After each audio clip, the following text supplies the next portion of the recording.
Dekada 80 nang itinayo ang gusaling ito. Halos ilang taon din itong nag-operate at binuksan sa publiko.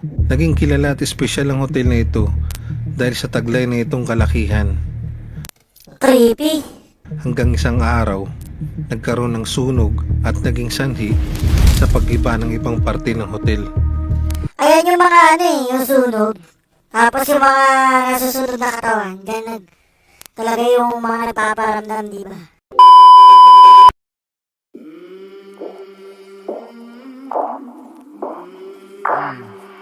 I came from the mud. There's dirt on my hands. Magandang gabi sa inyong lahat. Pasensya na, ngayon lang tayo nakapag-live ulit kasi nung mga nakaraan di tayo naka-upload ng video. Marami nang ginawa, naging busy. Naging busy tayo mga pre. Ito, may nakita ko sa YouTube ito, Tagaytay Haunted Hotel. Panoorin nyo natin ito kay Jayski. Panoorin na natin ito, tirahin na natin bago ano yung parang iba.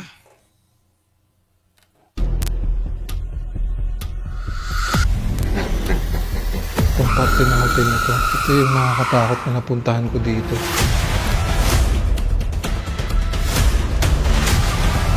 Creepy sila parang diplomat hotel lang. Nakakatakot dito, puro siya sanga ng balete. Meron ba kaming kasama ngayon dito?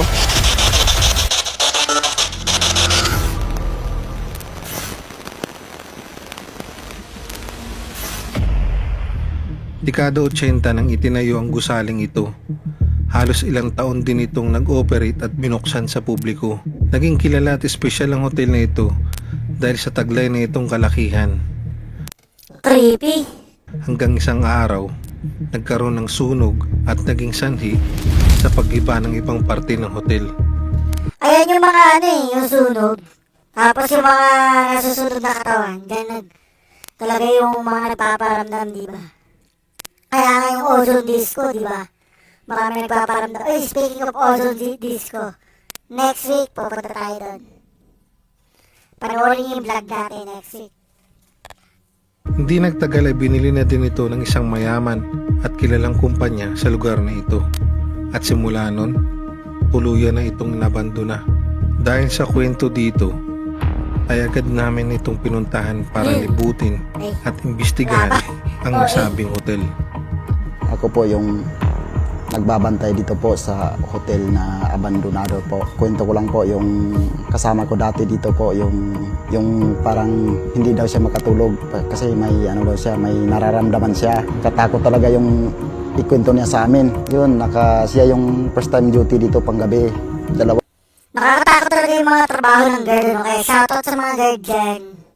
Yung mga duty ko sa mga abandoned place tulad sa Diplomat. Dito, shoutout sa inyong mga guard. Saludo ko sa inyo, ang tatapang nyo mga idol. Kayo tunay na MVP, sabi ni Kevin Durant. Ilang araw siya naka-duty. Sa umaga pahinga sana siya, hindi siya makatulog. Parang may pumasok daw sa ano niya, isipan niya. Tapos yun. Creepy nun, no? May pumasok sa isipan. Hindi naman namin na tanong kasi yung sa kanya, yun lang yung ano niya, hindi na daw siya makatulog. Ganyan. Tapos umalis siya. O parang may gumugulo, may umano sa kanya. Isa, tapos kami dito, tatlo kami. Takot pa nga kami, tatlo kami. Siya lang mag-isa sa taas. Yun, ilang araw lang, bumaba na siya. Kahit Kamatoya tayo, birthday ni Kuya Mark gabi wala bukas. siyang tulog. Pag umaga, pahinga na siya sana, hindi din makatulog. Parang may ano talaga siya, may nararamdaman daw siya. Sa oras na ito, Creepy nga nun, may nararamdaman daw sila. Kasi yung sa Paco Park, ganun din daw yung nangyari. Hindi nakatulog. Tapos, hindi nakatulog siya, tapos binangungot. Pero nabuhay naman. ay mag-isa ko munang pinasok ang loob ng hotel. Kung mapapansin nyo, medyo giba ng ibang parte ng hotel. Ganyan gusto kong gawin ko sa mga diplomat, sa mga haunted. Ayoko yung gusto ko mag-explore lang. Na ito, yung iba bumagsak na na yero, yung iba naman nagiba na talaga yung mga pader niya. Inikot ko muna ang ibabang bahagi ng hotel. Dito banda sa likod niya, Meron daw swimming pool dyan. Kaso lang, hindi na natin malapitan kasi medyo madamo na siya. May nakita akong isang kwarto, kaya chinek ko na rin. Ang laki na ito. Halos giba ng ibang parte dito. Ang creepy. Creepy nung ano, toilet. Alam niyo yung parang sa The Others, yung kay Bong Navarro. Parang gano'n, no? Yung sa movie ni Bong Navarro na The Others, yun yung toilet. Tapos, diyan magpapasukan yung mga multo, yung mga kaluluwa. At napag-alaman ko na ito palang rehearsal studio nila. Ito yung pinaka rehearsal studio nila dati. Kasi puro siya salamin. Ayan ako makikita niyo, puro salamin yung nandito sa kwarto na to. Puro graffiti na rin nandito, puro sulat na rin sa pader guys. Kita natin yung ibang parte dito.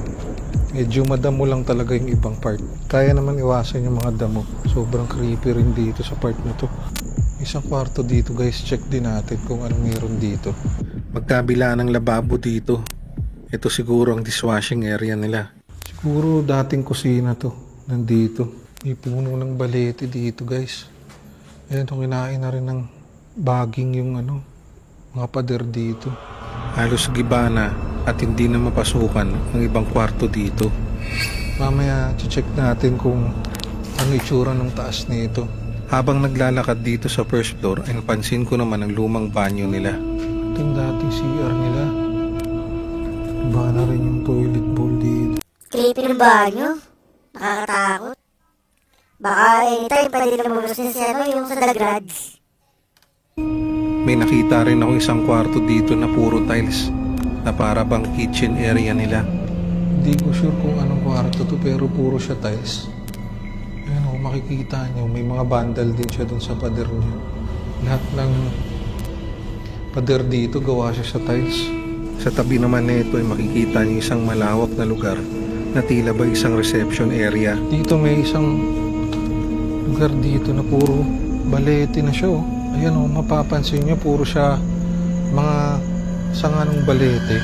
Siguro ito yung pinaka-reception area nila dati. So dito guys, may hagdan dito paakyat. Kaso hindi natin maakyat kasi nga puro na rin siya sanga ng balete. Oh. Dahil wala Ang creepy ng balete. Kahit umaga nakikripihan ako sa balete. na ako madaan. Baka anytime may kapre. Ay naisipan ko nang bumalik sa aking mga dinaanan. At napansin ko ang isang kwartong ito. Shoutout May sa'yo isang kwarto dito. May palive ka pala. Nasang kwarto to eh. Pero kompleto dito. May cabinet. May sarili siyang CR. Tapos may kwarto sa loob ng kwarto.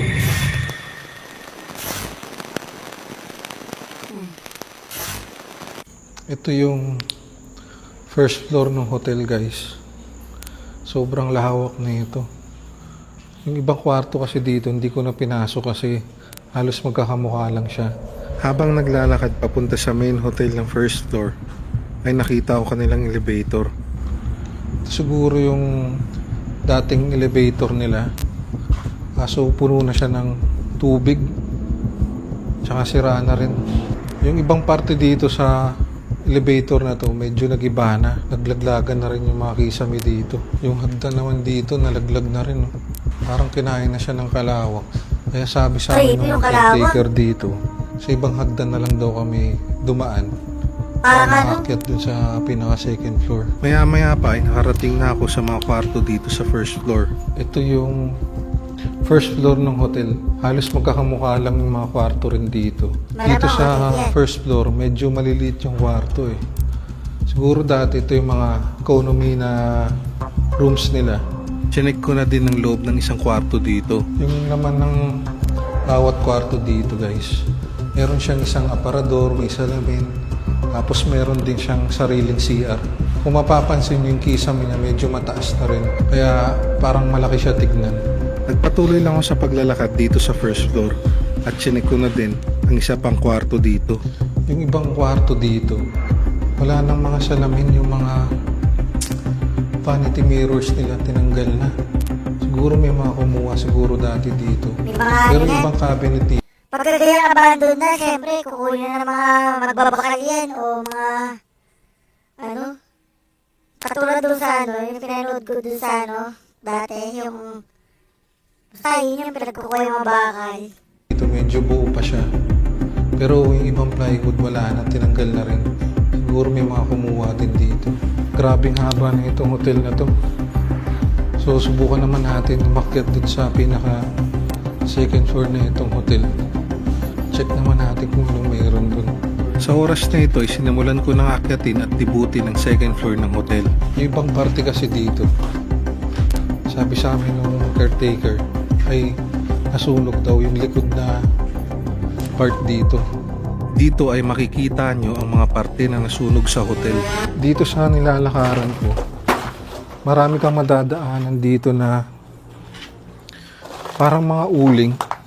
Pero hindi talaga siya totally uling kasi siguro yung mga kahoy dito na nasunog dati, nagsibaksakan na siya. Habang naglalakad sa hallway na ito, ay nakita ko ang mga kwarto na nasunog. Halos bagsak at tabo na ang ibang Creepy! parte ng mga kwarto dito. Yung hamba dito ng pinto, ayan makikita niyo yung bakat ng nasunugan niyo. Ayan, nasunog na rin. Maya-maya lang ay narating ko naman ang dulo ng hallway. Grabe, lawak nito. Siguro yung pinaka kitchen area nila dati. Kaso nagbagsakan na rin yung mga kisame dito. Pero yung mga pader dito, makikita nyo na gawa talaga siya sa tiles. Feeling ko, ito talaga yung kitchen area nila dati. Sa likod naman ng kitchen area nila, ay nakita ko ang kwartong ito.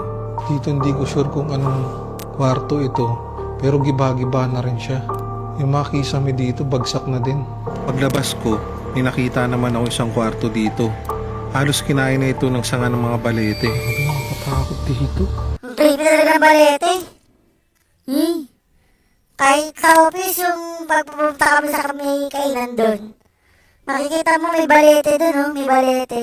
Nakakatakot, ang creepy. Puro siya sanga ng balete. Tapos tumagos na siya dun sa bubong. Oh. Tumagos na yung mga baging. Di ko sure kung baging ba tawag dyan. Pero yung mga sanga ng balete, tumagos na siya dun sa pinakayero. Kita nyo na butas na siya dun. Oh. Hindi ko sigurado kung anong kwarto ito pero napaka-creepy niya. Kaya nga, sobrang creepy. Napakalawak. Dito ay matatanaw nyo rin ang kanilang pool area. Ito yung pinaka May swimming pool pa, oh. pool area nila dito guys. Makikita nyo wala na siyang tubig. Pagkatapos ko libutin ang likod na bahagi, ay pinuntahan ko naman ang kanilang convention center. Grabe lawak na ito.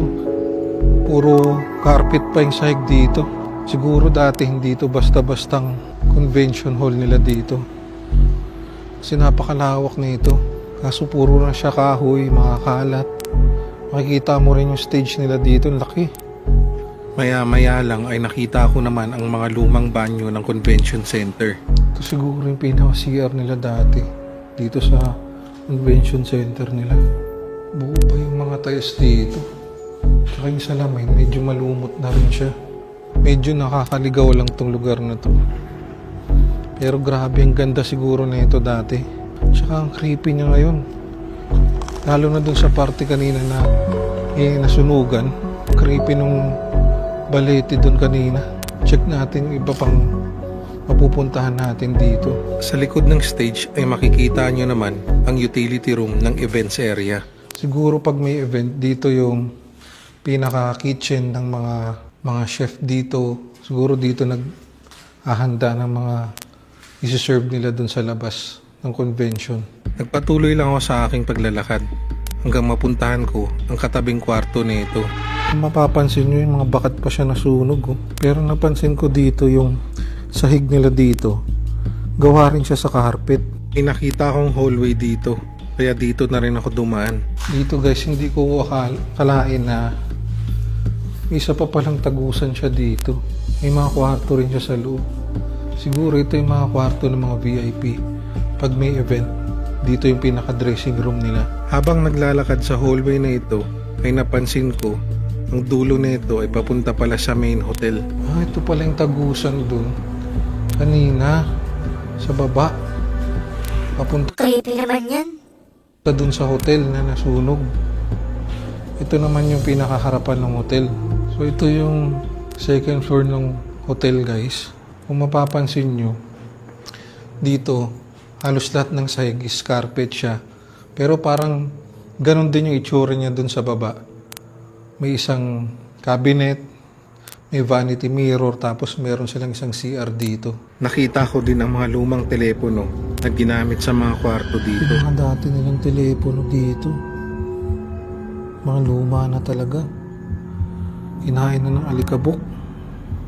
Sa telepono, may tumatawag. Habang naglalakad ako sa floor na ito, ay bigla na lang ako nakaramdam ng takot at kaba. Ito yung pakiramdam dito sa second floor.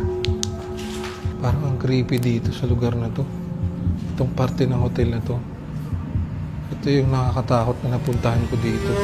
Halos magkakamukha lang din yung kwarto dito. Pero puntahan natin yung pinakadulo. Hindi ko na pinasok isa-isa yung kwarto dito kasi magkakamukha lang din naman siya. Tsaka yung iba wala na ring laman. Kaya tinitignan ko na lang siya. Pagkatapos ko libutin ang hotel, ay naisipan namin na magsagawa ng isang investigasyon sa isa sa mga lugar dito.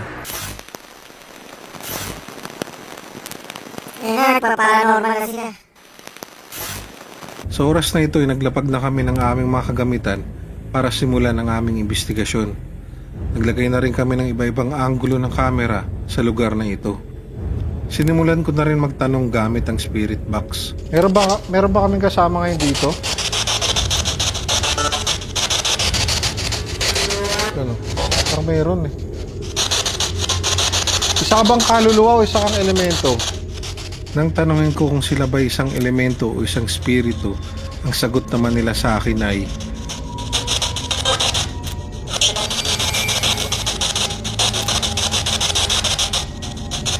nang pinaulit na Malamang elemento yan kasi may balete. Yan yung ano ng balete. Yung laman ng balete, yung mga elemento. Talaga nakakatakot.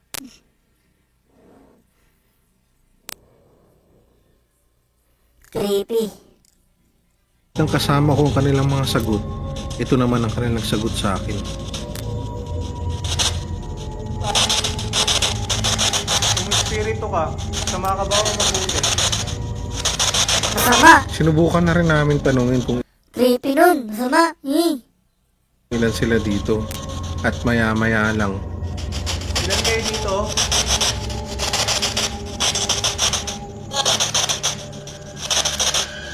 pwede kang lumapit sa amin?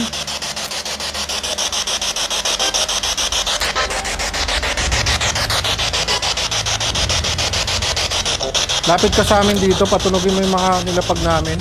Habang pinapalapit ko sila sa amin, ay para bang ayaw na nila ituloy ang aming mga ginagawa. Stop. Sa oras na ito ay nagpatuloy lang kami sa pagtatanong gamit ang aming spirit box.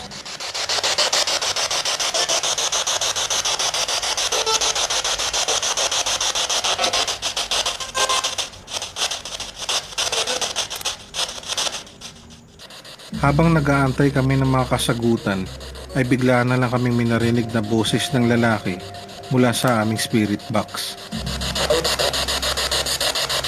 Ano? Ang lalaki. Nagantay ulit kami ng ilang oras para sa kanilang kasagutan.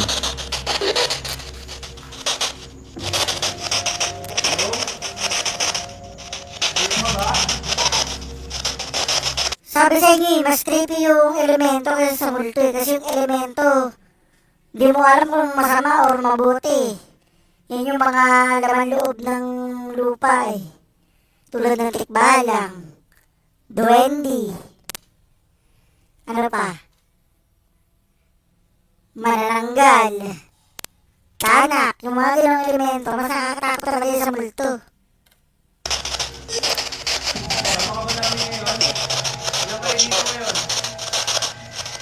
Sa Ghost Cube nga, try nga natin yun. Sigurado.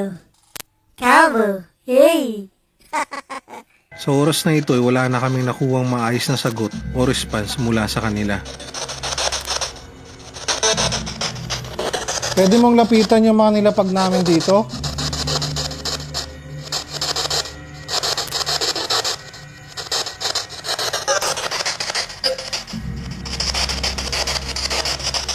Lalaki ka ba o babae? Bakla.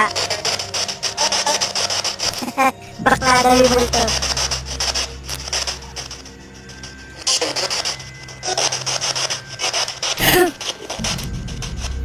Dahil wala na kami nakuhang maayos na sagot at response mula sa kanila, ay nagpasya na kaming itigil ang aming investigasyon. Sa paglibot at pag-imbestiga namin dito, ay isa na naman itong karanasan para sa amin. Sayang lang dahil ito ay naluma na ng panahon. Ano man ang sinapit ng hotel na ito, ay mananatili pa rin itong isang misteryo.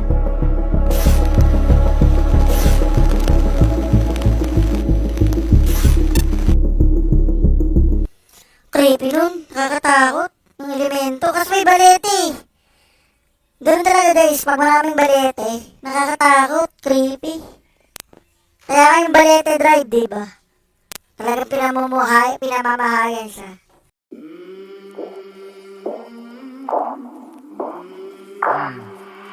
I came from the mud. There's